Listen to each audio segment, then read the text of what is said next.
Gostaria de convidar ao palco Mariange Bordas.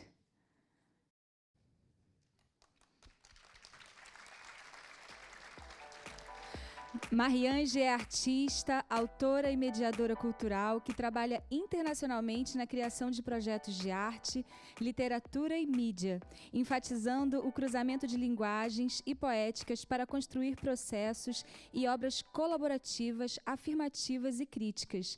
Desde 2019, desenvolve o projeto Tecendo Saberes, de criação colaborativa de livros infantis em comunidades tradicionais brasileiras. Autora de diversos livros, inclusive o Manual das Crianças Unicuim, que conquistou o Prêmio Petrobras Cultural em 2015. Obrigada, está ouvindo? Só uma correção, é desde 2009 que eu desenvolvo Tecendo Saberes. Bom, gente, bom dia, um prazer estar aqui. Queria agradecer ao SESC por essa acolhida tão exuberante. E pelo Instituto Alana, sobretudo na figura da Laís, que fez o convite para mim. Eu dei meio que um pouquinho de dor de cabeça para a Heloísa, da produção, porque eu demorei para enviar a minha apresentação, porque foi um super desafio, acho que faz muito tempo que eu não falo meia hora apenas, e 2, porque eu sempre faço as minhas apresentações meio que no calor do momento. E, infelizmente, essas últimas 2 semanas foram de uma riqueza de encontros, bons encontros, como diria o Spinoza, para contrastar com os maus encontros que a gente tem tido bastante, né, esses últimos tempos, infelizmente. E, por falar nisso, eu queria, já que eu estou no Rio de Janeiro, para mim é impossível estar falando no Rio de Janeiro sem dedicar a minha fala e lembrar todo mundo que sempre, sempre Marielle presente. E também sempre, sempre as comunidades do Rio presentes, Maré presente, Rocinha presente, Cidade de Deus presente. Eu acho que a Laís bem lembrou no início, né, que o Rio é um lugar bastante emblemático, né, dessa relação com a natureza. E então eu venho um pouco falar aqui, depois do Renato, eu já mudei tudo de novo, o calor do momento é um horror o negócio, mas eu mudei um pouco a minha fala para a gente pensar juntos, talvez, a partir tudo um pouquinho que você falou, e essa situação da criança, natureza, desigualdade, diferentes ambientes, a partir de um viés um pouco mais político. Eu sei que a política é uma palavra que está meio desgastada nesse momento, mas quando eu falo em política, eu penso na Hannah Arendt, que é uma filósofa bastante importante, que nos ensina uma coisa que, né, não é só ela, que, na verdade, política é estar no mundo, e que, na época dos gregos, o polis, não vou nem olhar para o Renato, filósofo, aqui, né, para não dizer bobagem, mas a polis, a função maior da política é a busca da liberdade, é o estar com liberdade e agindo juntos. Então, isso tudo para dizer que todos os trabalhos que eu fiz internacionalmente, no mundo inteiro, se tem algo que me banha, é esse algo aqui. Nós vivemos num mundo de desigualdade.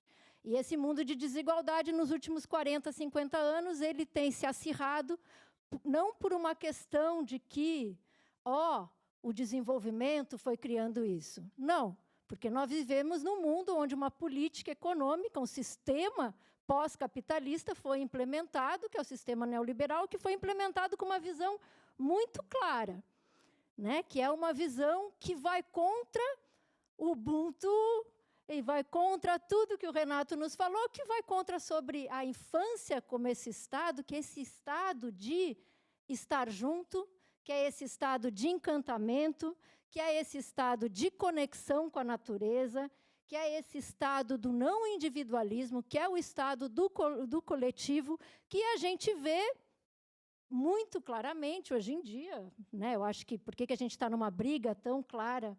A gente está numa briga tão clara pelos direitos das comunidades tradicionais indígenas no Brasil, e por que elas estão sendo tão ameaçadas? Por uma questão muito clara, porque elas representam todo esse outro mundo que a lógica, que a narrativa histórica colonial, eurocêntrica, etnocêntrica, construiu um mundo baseado em quê? Construiu um mundo baseado nessa ideia de individualismo, nessa ideia de alteridade, né, de que o outro é aquele estranho, de quem a gente tem meio que um medo. Construiu, e mais recentemente, numa ideia do mundo mercado, né, do mundo mercadoria. E quando a gente, graças aos deuses e às deusas e às entidades todas, hoje em dia a gente está...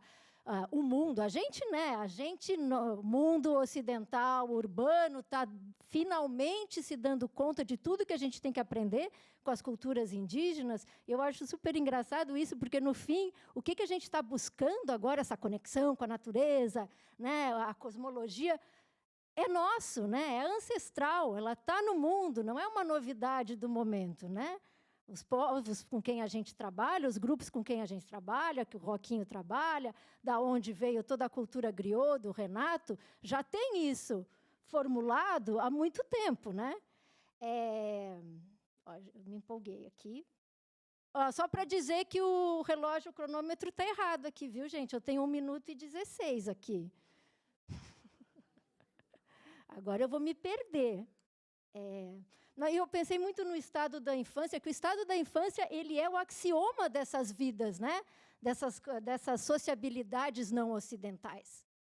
Então, no momento que a gente faz esse retorno para o que foi sendo destruído e aniquilado, né? Sobretudo no Brasil, nesses 500 anos, aí a gente encontra um espaço. Eu acho que eu tenho um grande privilégio, na verdade, falar um pouquinho de... Eu fiz aqui um esqueminha para alguém me cutucar e dizer, olha, você não fez isso ainda. Então, eu vou tentar me organizar um pouco e falar a partir do meu trabalho. Eu tenho mas eu sempre ponho... Essa é a outra base do meu trabalho. Por isso que eu resolvi deixar o jornalismo e deixar a academia e partir para o mundo das artes, que eu acredito que o mundo das artes ele nos ajuda a criar esses espaços de visibilidade. E esses espaços de visibilidade é onde nós agimos com a nossa palavra e com os nossos sentires, com os nossos sentidos. Então, a Hannah Arendt é alguém também que me inspira muito nesse sentido. Eu tive esse grande... Eu me considero uma artista ponte. Eu tenho feito muito livro ultimamente, talvez, acho que não muita gente no Rio de Janeiro conhece meu trabalho. Eu tenho um projeto que se chama Tecendo Saberes, que é um projeto de criação de livros colaborativos com comunidades tradicionais brasileiras, a partir dos saberes e fazeres das crianças e do protagonismo delas na criação desse material. Então, depois de ouvir o Renato, eu fiquei pensando que eu vou fazer a minha fala muito em cima do que as crianças nos ensinaram com esses livros que a gente fez juntos. Como artista ponte, eu acredito muito nesse espaço do artista, que é um espaço um pouquinho subversivo, né? Que é um espaço de não programado, de que as pessoas não sabem o que esperam de você. E eu tive um grande privilégio que muito da minha formação como artista começou no continente africano. Eu tive um projeto que chama Deslocamentos, com comunidades em situação de refúgio e deslocamento no continente africano e na Europa, durante, assim, no chão mesmo, durante 5, 6 anos, mas mais de 10, 15 anos de pesquisa. E eu acho que o meu modo de pensar o mundo, ele já vem muito imbuído, de pensar o meu trabalho como artista do mundo, ele já vem muito imbuído dessa narrativa, desse modo mais infantil de estar no mundo, né? Não infantilizante, né? Mas o modo de ser, no modo a partir do brincar, no modo a partir do coletivo. Eu não vou resistir a fazer uma coisa fora do acordo aqui, mas quando você estava falando do brincar, eu me lembrei que no Mali, em vários países africanos, mas a minha experiência pessoal foi no Mali. Quando você está caminhando, eu fiz um projeto, eu fiz uma matéria, um artigo no país Dogon, que é no norte do Mali, eles são muito especializados nos tecidos, sobretudo no índigo. Eles são grandes produtores de índigo natural. E a gente ia caminhando, é íngreme, né? São várias montanhas de pedra, e a gente ia caminhando e todo mundo que a gente encontrava, na hora de cumprimentar, parava. Eu parava, o guia parava, todo mundo parava e dizia... E a pessoa perguntava, como está o seu pai? Como está a sua mãe? Como está o seu tio? Como está o seu filho? Como está a sua família? Como está seu vilarejo? E, às vezes, demorava o negócio, porque sabia o nome das pessoas, né? E a média era uns 2, 3 minutos. O que isso nos mostra? O que isso nos mostra em contraponto o oi, tudo bom? Beleza? Eu tenho um pavor do oi, tudo bom, porque o oi, tudo bom já implica, não está nem te perguntando como você está, já implica você dizer tudo bem, né? Não te dá muita margem, né? Então, o que isso nos mostra? Isso nos mostra um senso de estar no mundo a partir do coletivo. Você não é só eu, ego, né? Você é eu a partir de toda essa rede na qual você se constrói. Então, por conta desses vários anos em países no continente africano, quando eu voltei para o Brasil, eu circulei com uma exposição do Deslocamentos que juntava vários dessas instalações, desses materiais produzidos colaborativamente nesses campos de refugiados, albergues, bairros, migrantes. E, nesse espaço, o movimento negro me encontrou. A minha exposição começou a ser muito visitada por várias pessoas. Foi no centro de São Paulo, então circulava muita gente. De repente, chegava um ônibus das mulheres que dançam jongo do ABC. Espontaneamente, começou essa relação, que dá uma outra grande conversa sobre isso, mas eu acabei sendo chamada por várias pessoas do movimento das comunidades tradicionais e comecei a conhecer gente. E uma das coisas que aconteceu foi que eu fui chamada para participar de projetos, isso foi, né, meados dos anos 2000, muitos projetos de demarcação de terras quilombolas. E me impressionou, em alguns desses projetos que eu acompanhei, que as pessoas, os pesquisadores, chegavam nos lugares. Eu tenho uma memória muito clara quando eu fui para Goiás com os calungas. Os calungas né, no extremo oeste de Goiás, então, portanto, bem longe do mar, né, como a gente pode imaginar no mapa, e o pessoal do projeto chegou com um mapa mundi enorme, e ficou apontando para as crianças, perguntando o que tem do outro lado. Do outro lado, tem essa coisa azul aqui, do outro lado tem o quê? E elas estavam tentando fazer as crianças chegarem ao mar, e do mar chegarem na África, para chegar da onde víamos, da onde vocês vêm. Bom, as crianças calunga, para sair do vão do moleque, elas têm que atravessar um morro, um riozinho. Na época, bastante tempo se saía de burrinho, não tinha nada mais, chegava lá.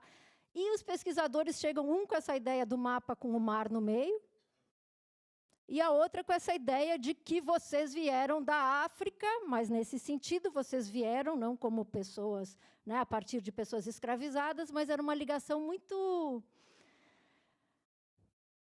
básica, né, para não falar outras coisas. E daí, quando eles começavam a conversar com as crianças, eles chegavam, você dança jongo? Você dança isso? Você sabe aquela música? E era uma coisa meio assim, você sabe? Tipo, e as crianças, pois é. E muito vinha esse discurso de que as crianças estavam perdendo a sua cultura, né? Que elas não sabiam mais a sua cultura. Aí eu resolvi sair para caminhar com as crianças, e nessa caminhada com as crianças, o que elas fizeram? Elas foram me mostrando as plantas, os peixes, elas sabiam como é que a aranha fazia tal coisa, elas sabiam que aquela folhinha ali de boldo a avó usava para dor de barriga, elas sabiam muita coisa, e a identidade cultural delas, eu comecei a pensar, ela também era uma identidade cultural forjada na sua relação com o seu território, forjada na sua relação com o meio ambiente e, é lógico, com a natureza, mas a natureza dentro desse território. Esse território que não é só definido pela proximidade, né? É um território que é, vamos pulando tudo. É um território que é definido por essa natureza, por esse bioma onde ela mora, por como a comunidade se organiza em relação ao bioma, de como ela extrai a sua sobrevivência daquele bioma. O dia inteiro delas, ela é construído nesse ambiente que é um ambiente grande, né? Não é só o ambiente da paisagem, é o ambiente da ação humana sobre a paisagem. Eu ia trazer aqui como uma outra grande referência minha o Milton Santos, né? Todo mundo deve conhecer, um grande geógrafo baiano, grande geógrafo brasileiro. Quando ele fala da questão do território e do lugar, ele fala da questão do território e do lugar em contraponto ao que ele chama, adoraria voltar ao slide do gráfico. Parou. Que ele chama do mundo, né? O mundo, para o Milton Santos, o mundo que ele está falando do mundo atual, tudo bem que os textos são de 94, 95, é o mundo que ele chama o mundo do mercado. É o mundo dentro dessa perspectiva globalizante, dessa perspectiva excludente, que é totalmente refratária à própria ideia do território que aquelas crianças com quem eu estive estavam vivendo, que é um território baseado nas ações comuns. É um território baseado nas ações coletivas. É um território baseado no viver junto e no respeito por onde se está.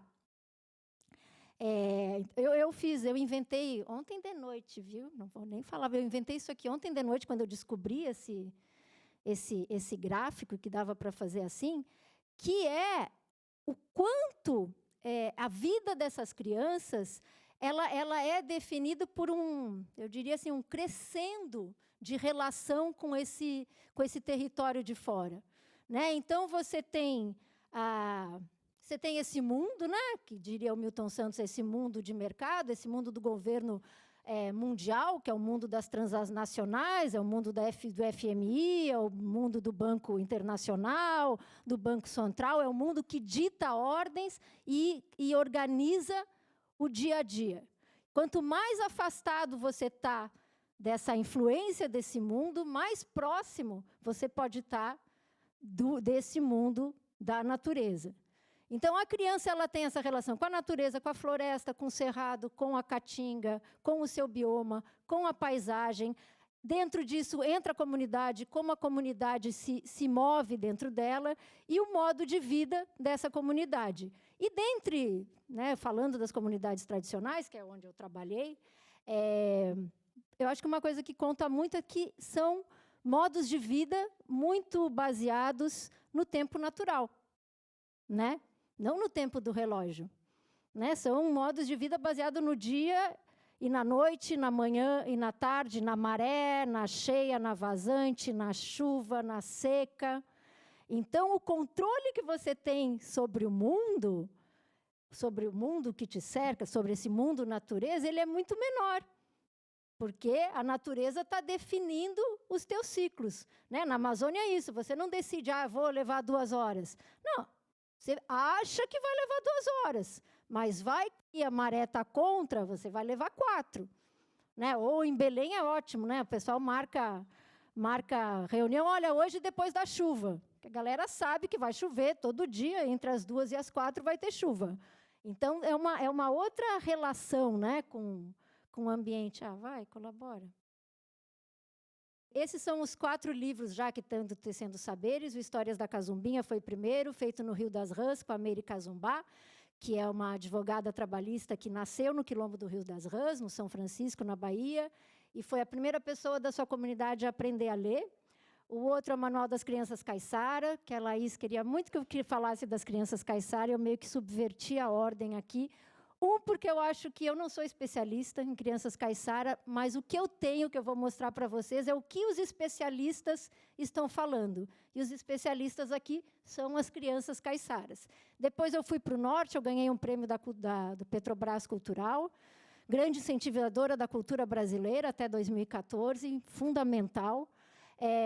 Que foi o Manual das Crianças do Baixo Amazonas, que eu fiz no Pará, com comunidades quilombolas extrativistas da Castanha, no município de Óbidos, e o Manual das Crianças Runiquim, que foi com os índios com o povo Runiquim, do Acre, na fronteira com o Peru. Uma coisa em comum em todos esses livros que foram demandados pelas comunidades. Não foram lugares que eu resolvi que eu vou chegar. Todos eles foram a partir desses encontros, da minha relação com os povos tradicionais.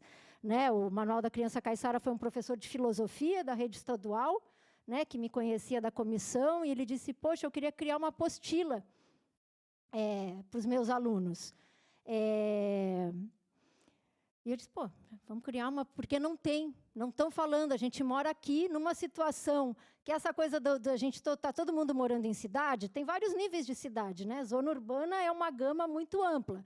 A Iguape e o Vale e a Barra do Ribeira, o lugar onde eu trabalhei no litoral sul de São Paulo, era um território caiçara que, com a entrada do Parque Nacional, os caiçaras foram dispersos, foram expulsos, na verdade, do parque, para a criação do parque, e ficaram morando na cidade, que é uma cidade de veraneio. Então, a vida deles é próxima da natureza, mas, ao mesmo tempo, é uma vida bastante urbana. E o que o professor dizia é, nossa cultura não está contemplada dentro da escola.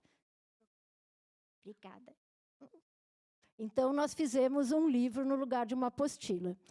Também no Pará foi isso, as pessoas me conheceram a partir de uma viagem que eu fiz, um prêmio do Ministério de Desenvolvimento Agrário, falecido Ministério do Desenvolvimento Agrário, que me levou para 5 dos municípios mais pobres, com o IDH mais baixo do Brasil, e um dos lugares que eu fui foi Óbidos, no Pará, e as professoras... já que eu não tenho as figurinhas para Miguel, vou ter que improvisar aqui, desculpa. Será? Tenta você para ver se sou eu o dedo ruim. Isso. Você pode sentar aqui? Pode sentar aqui, vai fazendo, assim a gente... E eu cheguei, pode passar, pode... não, é para frente, ó, viu? Não sou eu. A gente está voltando agora, né? Esse é o Histórias da Cazumbinha. São histórias que a Meire criou sobre a infância dela, mas usando todos os personagens da infância dela, que são os bisavós das crianças com quem a gente trabalhou. Nós passamos 2 verões lá, criando as ilustrações com as crianças, e foi uma coisa super interessante que aconteceu, que 2 anos depois do processo iniciado, quando eu voltei para lá com o livro, as crianças estavam brincando de Super Vaqueiro do Nordeste, Super Mandacaru Florido. A partir de todo esse redescobrir o espaço delas, a riqueza do espaço delas, que aquele bisavô cego, abandonado, era o maior vaqueiro do Nordeste, né? Elas foram Pode ir passando, Flor. Então, são várias histórias, né? E as fotos... Bom, tem muita coisa para falar, mas as fotos as fotos e ilustrações foram criadas em conjunto. Pode ir passando. Acho que esse é um... Volta lá para o Ser Criança. Não, passa que ele vai voltar. Passa. Então, esse é o Manual Caiçara. Então, a ideia é tratar o conhecimento tradicional no mesmo plano do conhecimento científico. O conhecimento tradicional é um conhecimento científico. 60% dos remédios brasileiros vêm do conhecimento tradicional, vêm dos fitoterápicos. Quem descobriu os fitoterápicos foram os índios. Não foi a Roche, a Axé, não. Foram os índios. Depois, o que os outros fizeram, através, muitas vezes, infelizmente, da biopirataria, é tomar isso embora. Então, a ideia do manual é exatamente essa, apresentar esse conteúdo, esse saber, no mesmo pé que um conteúdo científico. Então, as crianças falam dos bichos, falam pode ir passando, falam das comidas, tem essa ideia que tem uma história, e depois a gente trabalha com essa ideia de tradição, que é uma ideia de tradição que não é estanque, né? Não é reaça, não é reacionária. Tradição é uma coisa em movimento. Então, quando os mais velhos reclamam, as crianças não sabem, elas sabem, mas elas sabem a partir de uma lógica de reinvenção. Então, os meninos Guarani estão fazendo rap em Guarani, estão fazendo em rap falando das preocupações deles, que são a preocupação do povo, né? Esses desenhos aí são todos do Lucas, um menino que disse... Né, que era filho de pescador e sempre saía desde jovenzinho, desde pequeno, na verdade, com o vô, e eu cheguei lá e ele disse, eu quero ser pescador-pesquisador. Né, eu acho que são exemplos das várias infâncias e dos caminhos que essas infâncias têm. Né? E ele saía com o vô, pescava, dizia para o vô, não limpa ainda. Botava e desenhava. Ele tem milhões desses cadernos, então a gente fez um capítulo dedicado a ele. Pode ir passando. Esse é o Manual das Crianças Rony Queen. O que a gente percebe... Deixa eu tentar me aproximar um pouco. O que a gente percebe nessas páginas dos livros e nessa construção com as crianças? Para mim, há uma infância, né? As pessoas gostam de me perguntar qual é a diferença entre as crianças da cidade e as crianças da área rural. Eu digo, eu odeio, é uma pergunta que eu odeio, não gosto, mas eu acho que tem uma coisa que, na minha experiência e no meu contato com as crianças mais próximas da natureza, sobretudo das comunidades tradicionais, eu acho que é uma coisa bem marcante, a questão da autonomia, a questão da resiliência, a questão do pertencimento e a questão de que esse pertencimento ele vem a partir de funções e atribuições sociais. Né? Esse pertencimento ele é construído, pode ir passando, ele é construído através das festas, ele é construído a partir do terreiro, ele é construído a partir do momento que você faz puxirum, você faz mutirão, você faz a farinha junto, você constrói o telhado, você prepara a sua festa, você prepara o seu marambiré, a sua folia. Então, existe toda essa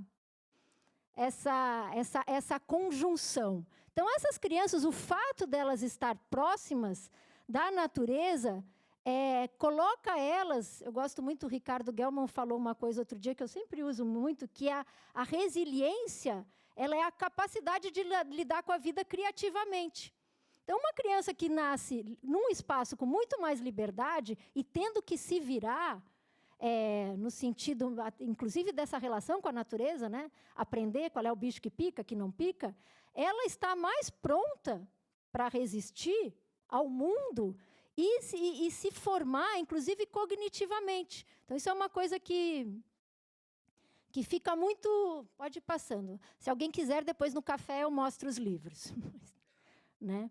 Então, essa é uma coisa também importante para mim. O livro, no Pará, ela veio por conta disso. Eu entrei numa escola minúscula, no Mondongo, que é uma comunidade quilombola com 80 pessoas, que eu cheguei lá e tinha um abecedário. O abecedário tinha Z de zebra, M de maçã, U de uva, no meio da várzea do rio Amazonas. Então, esse foi a primeira coisa que veio à cabeça fazer com as crianças, refazer o abecedário delas. Eu demorei 1 ano e meio, quase 2, para voltar lá. Quando eu desci da canoa, 2 anos depois, eles, pô, tia, demorou. A gente já está, a senhora parou no L, a gente já chegou no Z. Então, pode passar para a gente ir. Então, o projeto ele tem essa coisa do fazer junto, do protagonismo. Pode passar, Flor. Não vamos ver vídeo. Do protagonismo das crianças, que elas constroem tudo. E a partir... Pode ir passando. E devolver, né? Eu acho que é uma coisa importante. Acho que os pesquisadores brasileiros têm um grande problema aí, né?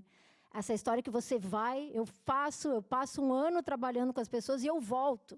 E eu volto e trago o livro. Né? E levo o livro. E é impressionante como as pessoas ficam impressionadas que eu volto.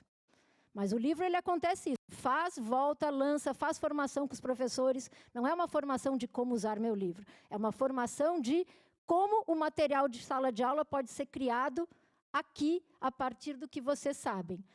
Essa coisa da Exatamente.